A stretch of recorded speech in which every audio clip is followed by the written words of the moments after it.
하나님, 우리는 하나님의 주권과 하나님의 권능과 하나님의 능력과 하나님의 계획에 무릎을 꿇습니다.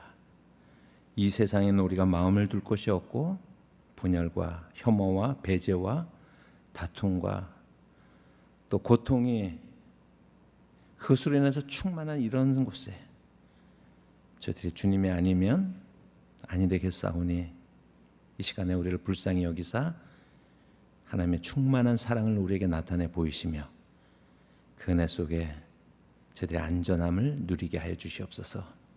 종을 이곳에 보내셔서 하나님의 말씀을 증거하게 하셨습니다. 오직 종을 울림통으로 사용하시고 우리 하나님 홀로 영광을 받으시며 주의 뜻이 나타날 때 저희들은 아멘으로 그 말씀을 우리의 가슴에 새겨 그 말씀을 붙들고 한 주간의 삶 속에 승리하는 우리의 삶이 되어지게 하옵소서. 감사드리고 예수님의 이름으로 기도합니다. 아멘.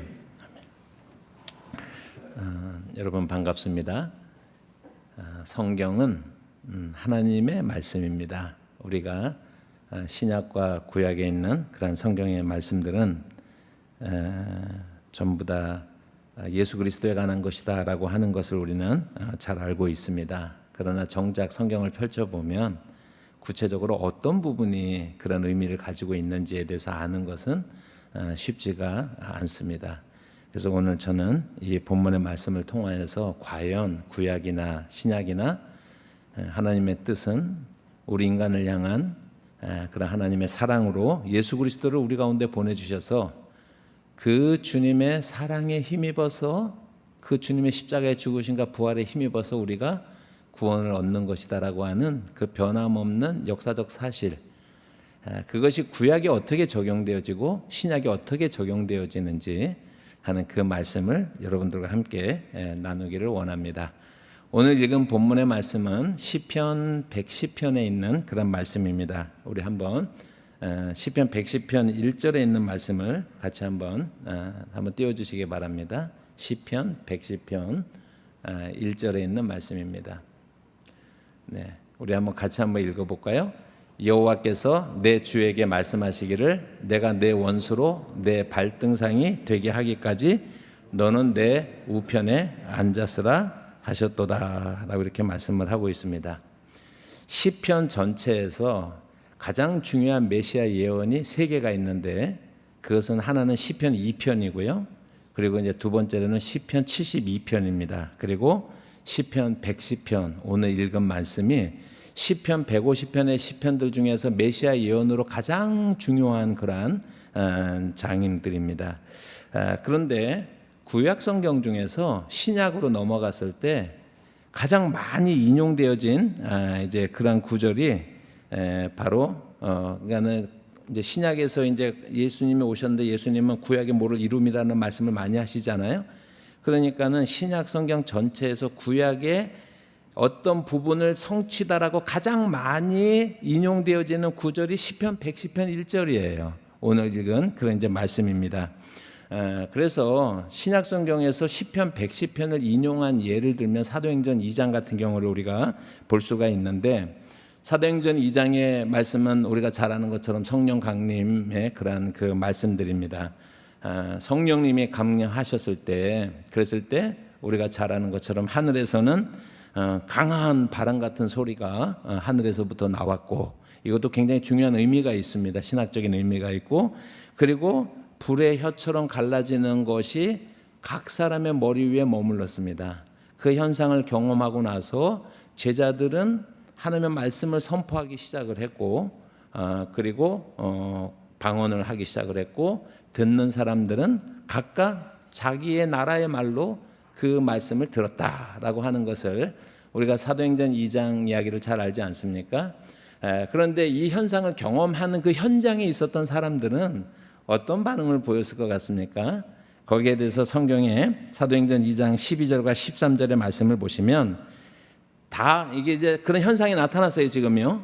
그리고 나서 이렇게 말합니다. 다 놀라고 당황하며 서로 이르되 이게 어떻게 되는 일이냐, 이게 도대체 우리에게 벌어진 일이 무슨 일이냐, 다 당황하고 놀랐다라고 이렇게 표현을 하고 있습니다. 또 그 정도가 아니라 또 어떤 이들은 조롱하여 이르되 어찌된 일이냐 하며라고 이렇게 말씀을 하고 있습니다. 그러니까 굉장히 혼란스러운 그런 상황이 됐어요. 그 혼란스러운 상황 속에서 베드로가 나서서 이렇게 설교를 하는 것이 사도행전 2장에 있는 그런 이제 말씀입니다. 그래서 베드로의 설교의 내용은 뭐냐면, 여러분 당황하지 마세요. 놀라지 마세요. 혼란스러워하지 마세요. 이 모든 것은 구약에 하나님께서 말씀하신 그 말씀이 성취된 것입니다 라고 이야기하는 것이 그 베드로의 첫 번째 설교의 내용이에요.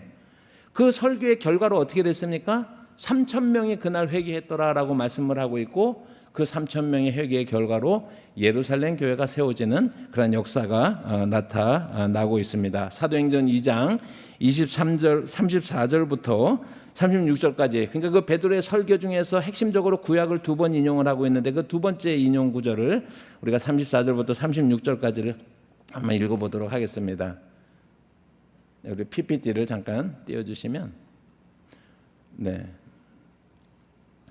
사도행전 2장 34절부터 36절까지 한번 같이 한번 읽어보시겠습니까? 사도행전 2장 34절부터 36절까지 시작. 다윗은 하늘에 올라가지 못하였으나 친히 말하여 이르되 주께서 내 주에게 말씀하시기를 너는 내 우편에 앉아 있으라 하셨도다 하였으니, 그런즉 이스라엘 온 집은 확실히 알지니 너희가 십자가에 못 박은 이 예수를 하나님이 주와 그리스도가 되게 하셨느니라 라고 이렇게 사도행전 2장에서, 그러니까 베드로의 설교 중에 이제 나오는 그러한 이제 내용입니다. 이 본문을 가르쳐서 그 본문을 가르쳐서 그레고리 보이드라고 하는 유명한 주경학자가 이 본문을 뭐라고 설명을 했냐면요, 이렇게 설명을 했습니다. 베드로의 설교에 의하면 예수가 행한 핵심적인 일은 시편 110편 1절을 성취한 것이다 라고 하는 거예요. 그러니까 그 정도로 이게 중요한 구절이에요. 시편 110편 1절에 있는 말씀이. 그러니까 한마디로 베드로 행한 설교를 한마디로 요약하면 시편 110편 1절이 이루어졌도다라고 말하는 것이다라고 이렇게 설명을 하고 있습니다. 그래서 우리가 다시 한번 그 본문으로 여기 돌아가 보시면 34절과 35절, 34절, 35절, 다윗은 하늘에 올라가지 못하였으나 친히 말하여 이르되 주께서 내 주에게 말씀하시기를 너는 내 우편에 앉아 있으라 하셨도다 하였으니, 이게 무슨 말씀이에요? 시편 110편 1절의 말씀이죠. 근데 그 1절의 말씀의 내용이 뭐라고 하는 얘기냐면 36절이에요. 그러니까 이스라엘 온 집은 오늘 이 성령 강림의 이 사건에 당황하고 어떤 의심스럽고 혼란스러운 이 상황 속에 있는 여러분들은 시편 110편 1절에 있는 이 말씀이 지금 성취된 것이니 놀랄 필요가 없다. 그 말의 의미는 뭐라고 하는 거예요? 이스라엘의 온 집은 확실히 알지니 너희가 십자가에 못 박은 이 예수를 하나님이 주와 그리스도가 되게 하셨느니라 하니라 라고 이렇게 말씀하고 있는 거예요. 그러니까 시편 110편 1절이 얼만큼 중요한지는 우리가 신약을 통해서 우리가 잘 이제 아실 수가 있지 않습니까? 그래서 그 말씀을 우리가 좀 보시면은, 그리고 나서 우리가 시편 이제 110편을 다시 1절을 다시 한번 읽어보도록 그렇게 하겠습니다. 시편 110편 1절의 말씀을 다시 한번 봅니다. 이제 그 말씀을 우리가 생각을 하면서 다시 한번 보면, 여호와께서 내 주에게 말씀하시기를 내가 내 원수들로 내 발판이 되게 하기까지는 너는 내 오른쪽에 앉아 있으라 하셨도다라고 말씀하는데, 저 말씀이 무슨 말인지 여러분 이제 제가 좀 이렇게 중요하다는 얘기를 했잖아요. 그러니까 아마 우리 성도님들께서 이제 다시 마음을 다시 한번 잡고 뭐가 중요한지 이제 보지 않겠습니까? 우리 처음에 읽었을 때하고 다르겠죠? 그런데 저 말씀이 뭐가 그렇게 중요한 말씀 같아요?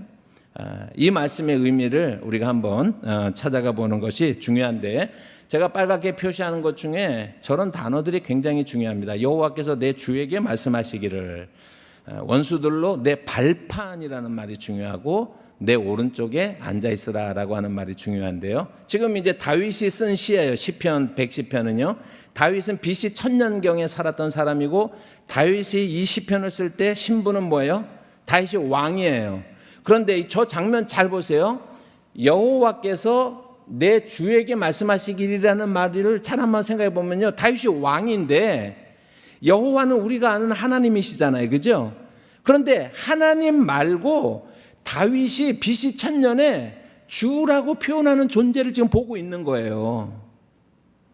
그러니까는 다윗이 하나님 말고 왕인 다윗이 내 주께라고 하는 주라고 표현하는 그런 존재를 지금 만나고 있는 거예요, 지금요. 시편 110편. 그 말씀이니까 그 말씀이 얼마나 중요한지 아시겠죠?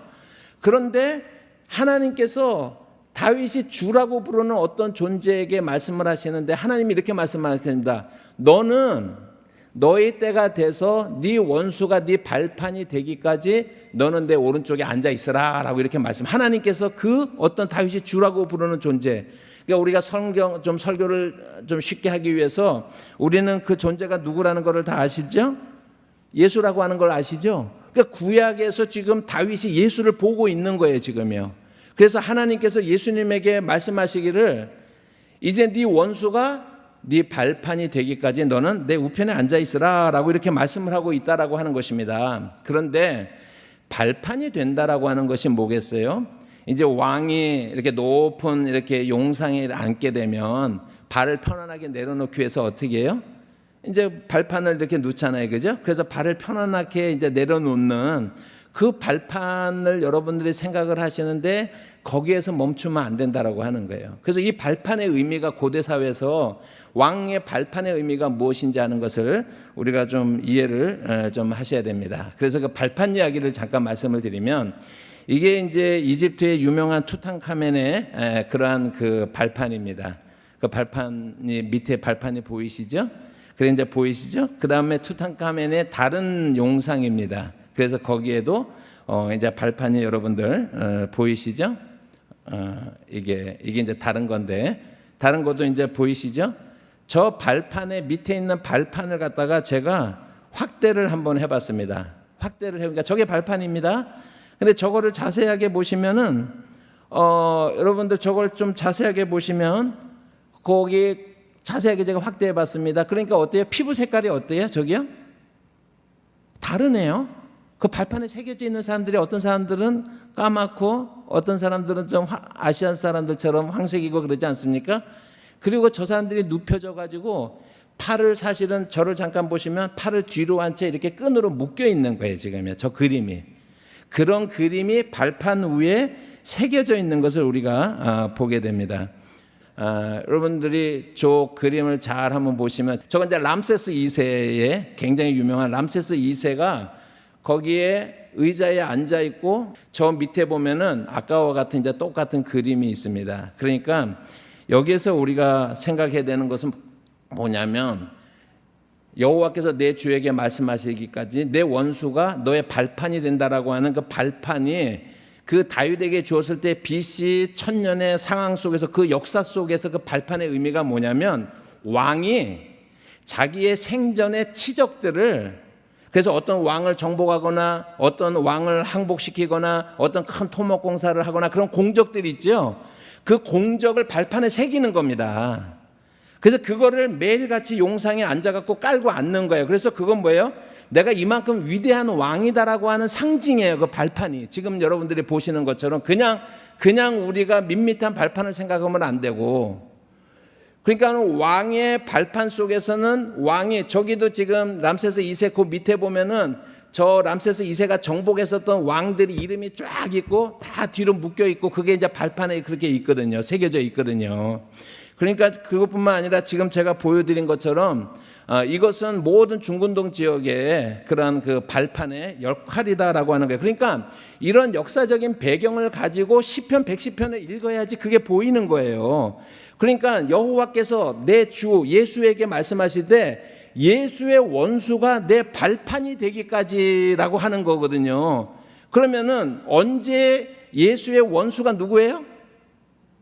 사탄이 예수의 승리의 그런 전리품으로서 예수의 용상의 발판에 새겨진다라고 하는 것은 뭐예요? 어디서 그랬어요? 예수의 십자가와 부활로 인해서 이제 사탄이 그 발판 위에 새겨지는 사건을 말하는 것이거든요. 근데 이 이야기를 예수님 오시기 1000년 전에 하는 거예요. 그러니까 하나님의 말씀, 앞으로 너의 때가 1000년 후에, 그러니까 예수님의 때가 1000년 후에 올 것인데 그때가 될 때, 그때는 무슨 일이 있을까요? 예수님이 십자가와 부활을 통해서 사탄 그 원수를 예수님의 발판에 새기게 될까요? 승리의 표시로 새기게 될까요? 그날이 될 때까지 아직도 1000년 남았잖아요, 그죠? 그때까지는 너는 어디 있으라고요? 네? 우편에 앉아 있으라라고 하는 것이 오늘 이 성경의 그런 이제 말씀이다라고 하는 것입니다. 그런데 그때까지는 내 오른쪽에 앉아 있으라라고 이렇게 말씀하고 있지 않습니까? 그래서 내 오른쪽에 앉아 있으라는 얘기는 그게 뭐예요? 여러분 보세요. 제가 오른손 들었습니다. 여러분들 보기에는 무슨 손 들었어요? 여러분들이 저를 보시기에는 왼쪽이잖아요. 당연히 왼손이잖아요. 그죠? 그러니까 여기는 물리적으로 오른쪽이냐 왼쪽이냐가 아니라 오른손이라고 하는, 오른쪽이라고 하는 성경의 구약에서 나타나는 그 의미가 중요한 것인데, 그 오른쪽이라고 하는 것은 뭐냐면 물리적인 위치나 물리적인 방향을 말하는 것이 아니라 하나님의 보호와 조력, 하나님의 통치를 상징하는 거예요. 그 오른쪽이라고 하는, 하나님의 오른편이라고 하는 것이. 그래서 하나님의 우편 보좌라고 하는 것은 무엇을 의미하냐면 단순한 어떤 장소가 아니라 그 우편 보좌에 앉아 계신 이의 하나님 되신 신성을 지금 상징하는 거예요. 하나님의 우편 보좌에 앉아. 그래서 그분이 만물을 통치할 수 있는 통치권을 가지고 계시고, 또 그분께서 하나님의 구원 계획과 밀접하게 관계를 가지고 계신 분이다라고 하는 것을 상징하는 것이 우편 보좌라고 하는 얘기예요. 그러니까 구약 시대 때 예수님은 계셨어요, 안 계셨어요? 당연히 예수님은 하나님이세요. 만세 이전부터 영원토록 하나님과 함께 계신 분이에요. 그 분께서 이제 이 땅에 육신의 몸을 입고 오시기 전까지 예수님은 하나님의 우편 보좌에 앉아 계신다라고 하는 것을 지금 다윗이 미리 보고 있는 그런 놀라운 이야기가 여기에 담겨져 있습니다. 다시 한번 여기를 이제 종합해서 보시게 되면, 그러고 나면 이제 여러분들이 이 구절을 완전히 이해하실 수 있을 것 같아요. 시편 110편 1절의 말씀이 사도행전 2장 34절 36절에서 어떻게 연결되는지 이제 여러분들 이해하셨죠, 그죠? 역사, 그 당시의 문화, 그 의미가 무엇인지라고 하는 것을 떠올려 보면 이 110편은 놀라운 얘기예요. 지금요, 신약 예수님 오시기 전이기 때문에 예수라는 표현이 없고, 거기서 예수님의 십자가와 죽으심과 부활이라는 표현은 없지만, 다윗 시대로서는 이것을 해석을 하고 설명을 듣고 나면 이 말씀에 바로 예수가 십자가와 부활을 통해서 사탄을 결박하고 사탄에서 승리하고 죄에 사로잡힌 우리들에게 영원한 승리를 가져다 그 주님의 승리의 소식을 1000년 전에 하나님께서 이미 다윗에게 말씀하신 줄을 믿으시기를 바랍니다. 그래서 우리가 참 이 말씀을 우리가 보시면서 구약시대 때 하나님의, 예수님의 좌소는 어디였어요? 구약시대 때 하나님의 우편 보좌였다. 이제 하나님의 때가 되었을 때 예수는 육신을 입고 이 땅에 오실 것이다. 그래서 십자가에 죽으시고 부활하셔서 우리를 구원의 길로 인도하실 것이다. 그 때가 바로 뭐예요? 사탄이 예수의 발판에 새겨지는 때예요. 그날이 올 것이다 라고 그렇게 말씀을 하고 있는 것입니다. 구약시대 때 예수님의 좌소하고 관계돼서 또 하나 굉장히 중요한 그러한 구절이 있습니다. 다니엘서 7장에 있는 말씀인데, 저 말씀을 한번 보시면 9절에 보니까는 내가 보니 왕자가 놓이고 옛적부터 항상 계시니가 좌정하셨는데, 뭐 너무나 유명한 구절 아닙니까? 그런데 이 장면이 뭐냐면요, 다니엘이 기도하는 중에 환상을 보는데 하늘의 보좌를 보는 거예요. 그런데 저기에서 한국 성경이 결정적으로 오역인데 왕자가 아니고 왕자들이에요. 그러니까 하늘에서 왕자들이 있는 것을 보여요. 그러니까 보좌가 2개가 있는 것을 보는 거예요. 다니엘보다 한 300년쯤 뒤에 살았었던 랍비 엘리에제르라고 하는 사람이 자기 동료 랍비들하고 기도를 하다가 그가요, 하늘에 보좌가 2개 있는 것을 보아서요, 오, 하늘에 보좌가 2개 있도다라고 하는 이야기를 다른 사람들이 들었어요. 그래가지고 그 사람이 돌에 맞아서 죽었어요. 왜냐하면 구약시대 때는 이 사람들은 하늘의 보좌가 2개라고 하는 건 용납할 수가 없는 거예요. 하나님은 오직 한 분이세요. 근데 하늘에 보좌가 2개 있다고 그래서 다니엘보다도 300년 후의 사람은 랍비는 돌에 맞아서 죽었는데 엘리에제르는, 다니엘도 똑같이 지금 하늘에 내가 보니 하늘의 왕자들이 놓였다라고 이렇게 말씀을 하고 있는 거예요. 그런데 옛적부터 항상 계시니가 좌정하셨어요. 그러니까 보좌 중에 하나에는 옛적부터 항상 계시니가 좌정하셨는데 그의 옷은 희기가 눈 같고 그의 머리털은 깨끗한 양의 털 같고, 누구를 말하는 거예요? 하나님을 말씀하는 거예요. 성부 하나님을 말씀하는 이제 그런 구절이제는 당연히요. 제가 이걸 지금 처음 하는 거라서. 그런데 다니엘서 7장 13절 말씀을 거기서 보시면, 자 한번 보십시다. 같이 한번 읽어볼까요? 이게 중요한 말씀이기 때문에. 시작. 내가 또 밤 환상 중에 보니 인자 같은 이가 하늘 구름을 타고 와서 옛적부터 항상 계신 이에게 나아가 그 앞으로 인도되매라고 말씀하고 있어요. 그러니까 이 말씀은 뭐냐면, 보좌의 하나에는 누가 좌정하고 계세요? 하나님께서 좌정하시는데 그 우편 보좌에 앉으실 분을 지금 환상 중에 지금 다니엘이 보는 거예요.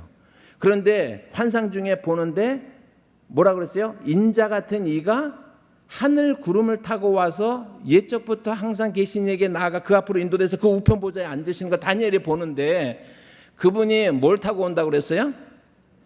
구름 타고 온다고 그랬는데, 구름 타고 오는 거는 손오공이에요.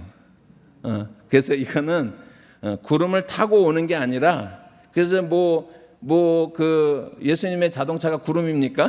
그런 의미가 아니라 구름과 함께라고 하는 얘기예요. 그 말은 굉장히 중요한 게, 구약에서 구름과 함께 존재하는 것은요, 하나님의 임재 때 나타나는 하나님의 임재를 상징하는 중요한 상징어예요. 그러니까 하나님 옆으로 인도되어지는 사람 같은 인자 같은 이가 하늘 구름을 타고 왔다라는 얘기는 뭐냐면, 신적인 권위를 가진 하나님의 임재와 같은 그러한 신성의 임재라고 하는 것을 표현할 때 구름과 함께 나타났다라고 이렇게 표현하는 거예요. 그래서 출애굽기 때에도 하나님이 구름으로 그 성막 가운데 임재하시잖아요. 그래서 임재의 표상이, 그래서 구름과 함께 나타나는 그 존재는 인간이 아니라 신적인 존재라는 것을 말씀을 해주고 있어요. 그런데 그 신적인 존재가 오늘 성경에 보시면 신적인 존재가 누구처럼 생겼다고 그랬어요? 인자같이 생겼다라고 말씀하셨어요. 인자라고 하는 것은, 그것은 뭐냐면 like a son of man인데, 그거는 뭐냐면 사람처럼 생겼다라고 하는 거예요. 그런데 여러분 보세요.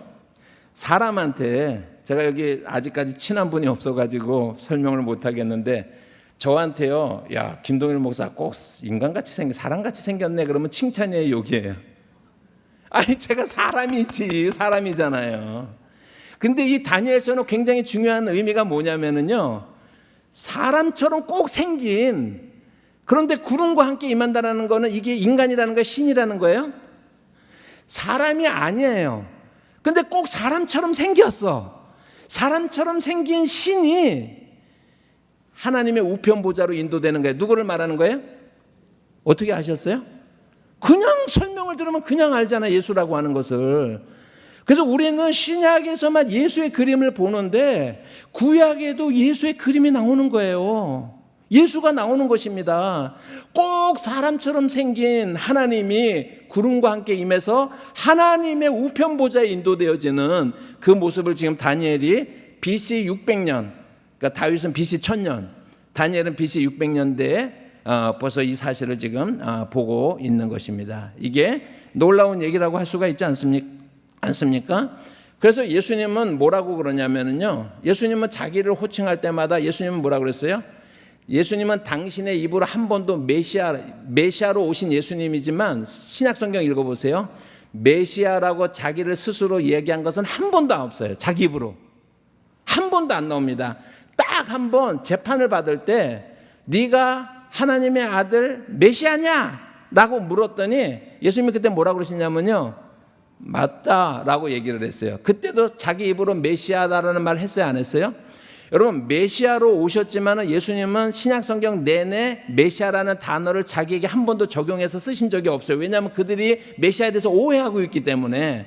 정치적으로 로마의 압제에서 구해서 강력한 이스라엘을 회복하고 이 땅에서 강력한 왕국을 이룬 그런 메시아를 기다리는 유대인들의 그런 그 뜻과 그 다음에 예수님이 오신 뜻이 다르기 때문에 오해를 피하기 위해서 예수님은 한 번도 자기를 메시아라고 표현해 본 적이 없습니다. 정작. 성경을 잘 보셔야 되는 거예요. 그럴 때 예수님은 뭐라고 그랬냐면은 예수님은 인자가라고 한 거 다 아시죠? 그죠? 인자가라고 말을 했잖아요. 그럼 인자가라고 하는 것이 뭐냐면 여러분 인자는 the son of man이에요. 저 다니엘서는 like a son of man. like a son of man이라고 하는 것은 사람의 아들이라는 얘기잖아요. 그냥 사람이란 뜻이에요, 그냥요. 사람처럼 생긴이잖아요. 근데 예수님이 뭐라고 그랬냐면은 the son of man이라고 앞에 더가 붙었어요. 더라고 하는 얘기는 뭐냐면 인자 그러면 여러분들 예수님은 사람의 아들이구나. 그래서 예수님은 하나님이시기도 하고 완전한 인간이시기도 하니까 예수님의 인성을 말한다라고 그러면 땡 틀리는 거예요. 그러니까는 the son of man이라고 하는 것이 뭐냐면 사람인데 다니엘이 보았던 사람처럼 생긴 그 존재 다니엘이 봤잖아요, 그죠? 그거를 예수님이 내가 다니엘이 보았던 사람 같은 존재 like a son of man 바로 그야 라고 이렇게 말하는 거예요. 굉장히 강력해. 이거는 사람의 아들로서 예수님이 신성과 인성이 있는데 인성을 가지신 분이다라는 걸 말씀하시는 것이 의도가 아니라 예수님이 내가 다니엘이 보았던 그 하나님이신 사람을 닮은 하나님이신 그 존재가 바로 나야라고 예수님이 인자가 말할 때마다 그거를 예수님이 데몬스트레이트 하는 거예요. 시위하는 거예요. 내가 그 하나님이다. 내가 그 신적인 존재다. 하나님의 아들이다. 구약에 말한 시편에서 다윗이 보았던 다니엘이 보았던 그가 나다라고 하는 것을 말씀하고 있는 거예요. 메시아라고 하는 단어보다도 훨씬 더 강력하게 예수님이 하나님의 아들 되심을 지금 말씀을 하고 있는 것입니다. 그래서 그 하나님의 아들 되신 이가 지금 이제 예수님에게로 인도되지 않습니까? 그래서 예수님은 하나님 자리 보좌 앞으로 예수님이 이제 인도됐잖아요, 그죠? 하나님이 그 인도되어진 예수님에게 무슨 말씀을 하냐면 다니엘서 7장 14절 말씀을 하는 거예요. 그래서 같이 한번 읽어보십니다. 시작. 그에게 권세와 영광과 나라를 주고 잠깐만요. 누가 누구에게요? 하나님이 예수님에게 주는 거예요. 통치의 대권을 주는 거예요. 그래서 그에게 권세와 영광과 나라를 주고 모든 백성과 나라들과 다른 언어를 말하는 모든 자들이 그를 섬기게 하였으니 그의 권세는 소멸되지 아니하는 권세요 그의 나라는 멸망하지 아니할 것이라 라고 이렇게 말씀을 하고 있는 거예요. 그러한 신적인 존재가 하나님의 우편 보좌에 앉으셔서 하나님께서 그 예수님에게 하나님의 아들이신 예수님에게 세상의 통치의 대권을 주는 장면을 다니엘이 지금 보고 있는 거예요. 여러분 이게 구약 같아요? 신약 같아요? 하나님의 말씀은 예수님이 오시기 전까지는 예수에 대해서 예수의 십자가와 부활이나 어떤 이런 사건들에 대해서 말씀하고 있는 것이 말씀을 안 하는 것이 아니라 곳곳에서 이렇게 구체적으로 그런데 우리가 그것을 깨닫지 못하는 것은 역사를 이해하고 그 당시의 문화를 이해해서 그 용어를 이해를 해야 되는데 그러니까 그거를 이해하지 못하기 때문에 우리가 성경을 읽으면서도 거기서 예수를 발견하지 못하는 것입니다. 그러니까 예수는 신약에 와서 갑자기 떨어진 분이 아니라 구약시대 때 하나님의 구체적으로 그림으로 아직 예수가 오시지 않았기 때문에 제가 태어나지 않았는데 김동이라는 이름이 먼저 있는 건 아니잖아요. 제가 이 땅에 태어나서 부모님이 저에게 김동이라는 이름을 붙여주신 것이잖아요. 그러나 하나님의 뜻 가운데 저는 이 땅에 오는 것이 하나님의 예정되어 있었단 말이에요. 구약시대 때는 예수님이 오시기 전이기 때문에 예수라는 이름도 없었고 예수님이 십자가와 그 다음에 구체적으로 부활이라는 단어가 없지만 그 구약시대 사람들이 충분히 이해할 수 있는 언어로 그들의 언어로 예수를 그림으로 그려내고 있는 거예요. 그래서 우리가 그 그림을 보니까 딱 예수다라고 하는 것입니다. 그래서 우리 예수님은 구약에도 오늘 시편 110편 이런 것들이 단순히 예수가 오실 것이라는 정도가 아니라 예수가 오셔서 행할 일을 구체적으로 그림을 그려낸 그런 말씀인 것을 여러분들 믿으시기를 바랍니다. 이게 기독교의 신앙이에요. 이게 신약과 구약이 어떻게 연결되는지 우리가 이 말씀을 이것을 통해서 우리가 보게 되는 것입니다. 그래서 이제 예수님 오셨잖아요. 그러면 예수님이 오셔서 십자가에 죽으시고 부활하셨잖아요. 예수님이 이 땅에 오셨을 때는 우리와 함께 계셨잖아요. 그죠? 그러다 예수님이 부활하셨어요. 부활하시고 난 다음에 예수님은 뭐 하고 계실까? 어디 계실까라고 하는 것입니다. 그래서 이 말씀을 여러분들이 보시면 마가복음 16장 19절 말씀 같이 한번 읽어보십니다. 시작.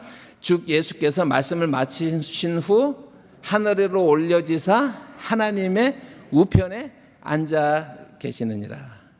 그러니까 지금 예수님은 어디에 계셔요? 하나님 우편에 앉아 계세요. 그럼 예수님이 이 땅에서 오셔서 할 일을 다 하셨기 때문에 예수님은 쉬시고 계실까요? 도대체 하나님의 우편 보좌에서, 다시 하나님의 우편 보좌에서 예수님은 무엇을 하고 계실까라고 하는 것을 우리가 보십시다. 여러분, 로마서 8장 33절부터 35절 같이 한번 읽어보십니다. 시작. 누가 능히 하나님께서 택하신 자를 고발하리요?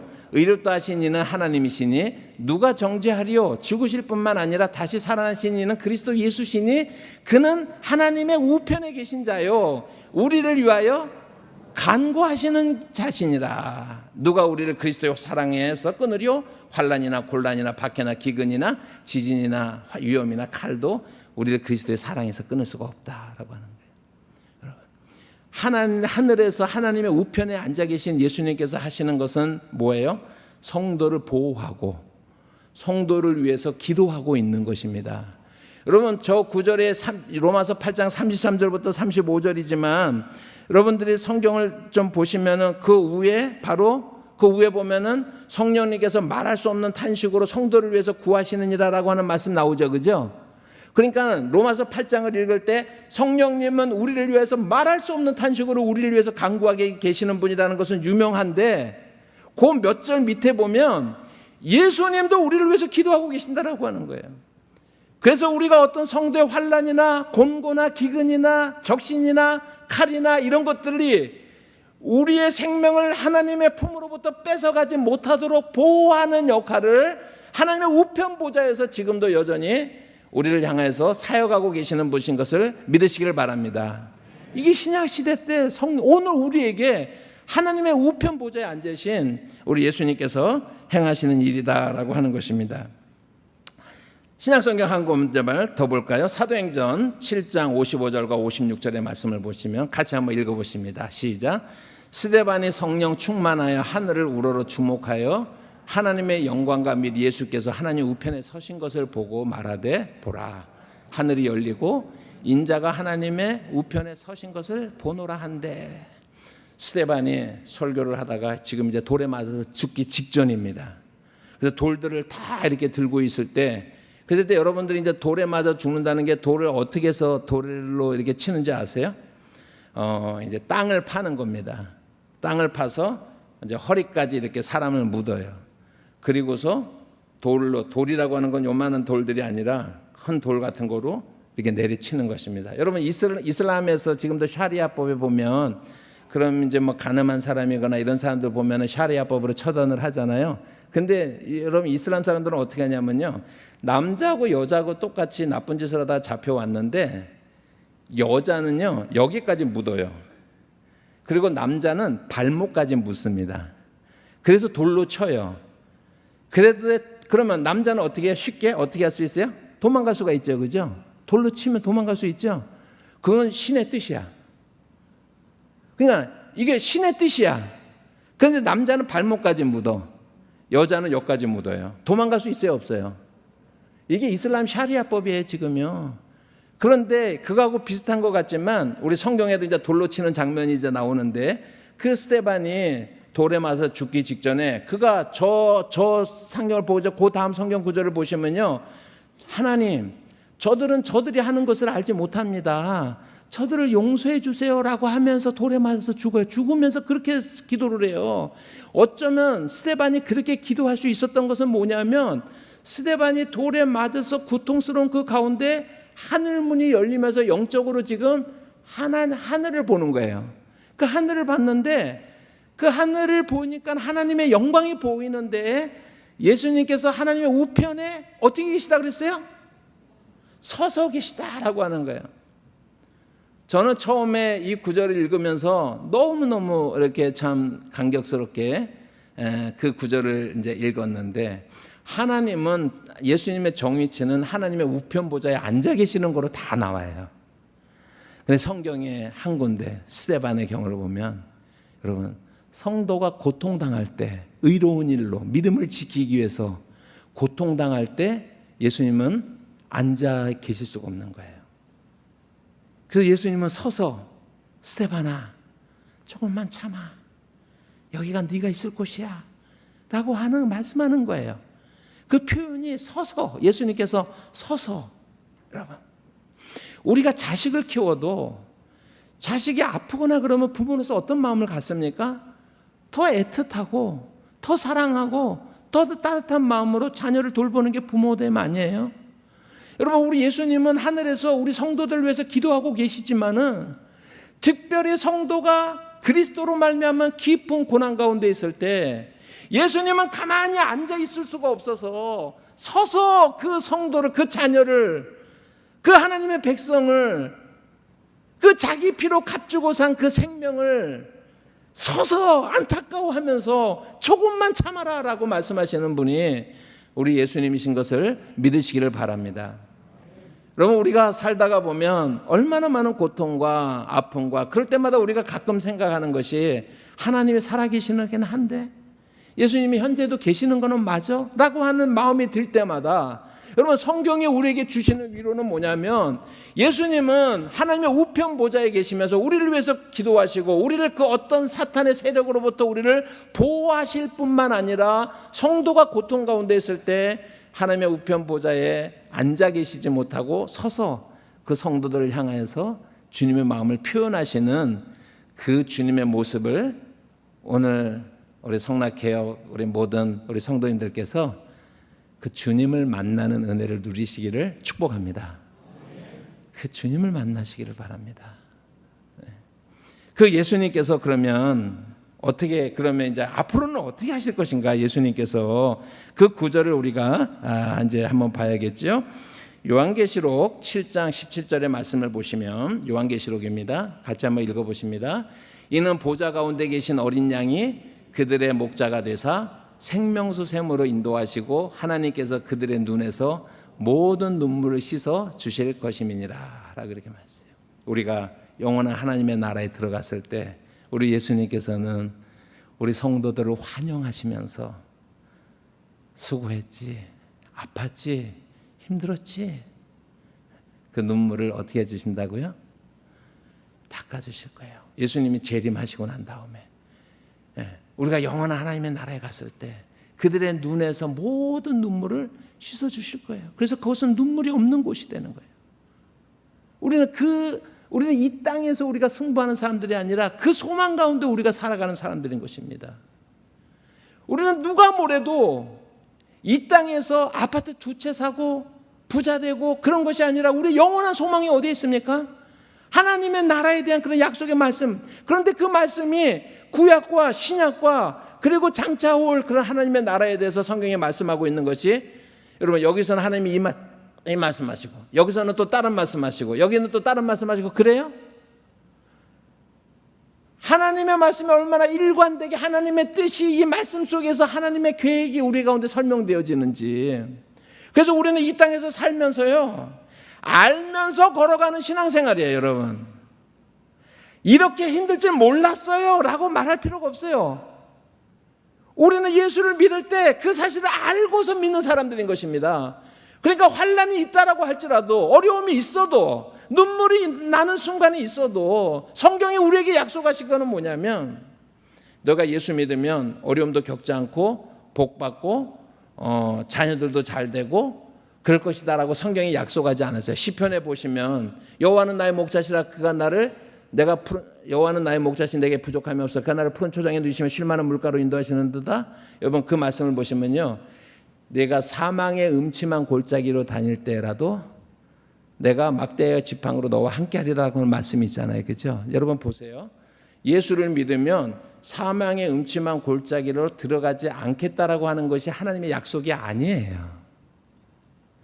예수 믿으면 이 세상에서 환난을 당하지 않고 모든 어려움이 피해가고 점점점 부자가 되고 이 땅에서 떵떵거리면서 살겠다라고 약속하신 것이 아니에요. 그게요. 하나님께서 시편 23편에서 우리에게 말씀하시는 것은 네가 사망의 음침한 골짜기로 다닐지라도 주께서 함께 하시겠다라고 하는 거예요. 우리 성도가 이 땅에서 사망의 음침한 골짜기를 안 만나겠다라고 약속을 주신 것이 아니라 그 골짜기에도 내가 너와 함께 있어, 내가 너의 손을 잡아주리라, 내가 너를 이끌어내리라 라고 하는 것이 하나님의 약속의 말씀인 것을 믿으시길 바랍니다. 이사야서에서 그렇게 말씀하고 43장에 말씀을 하고 있지 않습니까? 네가 불 가운데 지날지라도 불이 너를 태우지 못할 것이며 물 가운데 지날지라도 물이 너를 함몰하지 못할 것이다, 너를 떠내려가게 하지 못할 것이다 라고 했잖아요. 그러니까 그 말씀이 이게 아니라는 거예요. 네가 예수를 믿으면 물도 안 만날 것이요 불도 안 만날 것이요, 그렇게 말씀했어요. 비가 내리면 예수 믿는 사람이나 믿지 않는 사람이나 똑같이 비를 맞게 돼 있어요. 그렇지만 예수 믿는 사람에게 하나님이 약속하신 것은 너만 비가 안 내릴 거야, 너에게만이라는 것을 약속하신 것이 아니라 불을 안 만나는 게 아니라 불이 너를 태우지 못할 것이다라는 약속을 하시는 거예요. 물이 너를 떠내려가지 못하게 할 것이다라고 하는 것이 하나님의 약속의 말씀이라고 하는 거예요. 그래서 우리의 성도의 길은 모르는 길을 가는 것이 아니라 그 분명하게 약속하신 하나님의 약속의 말씀을 따라서 우리가 걸어가는 길이기 때문에 여러분 좌절하거나 의심하거나 실망할 필요가 없는 줄 믿으시기를 바랍니다. 이게 우리 성도의 삶이에요. 이게 그 성도의 길이다라고 하는 것입니다. 여러분 요한계시록에 있는 말씀 우리가 한 번만 더 좀 보도록 그렇게 하겠습니다. 요한계시록 22장 말씀입니다.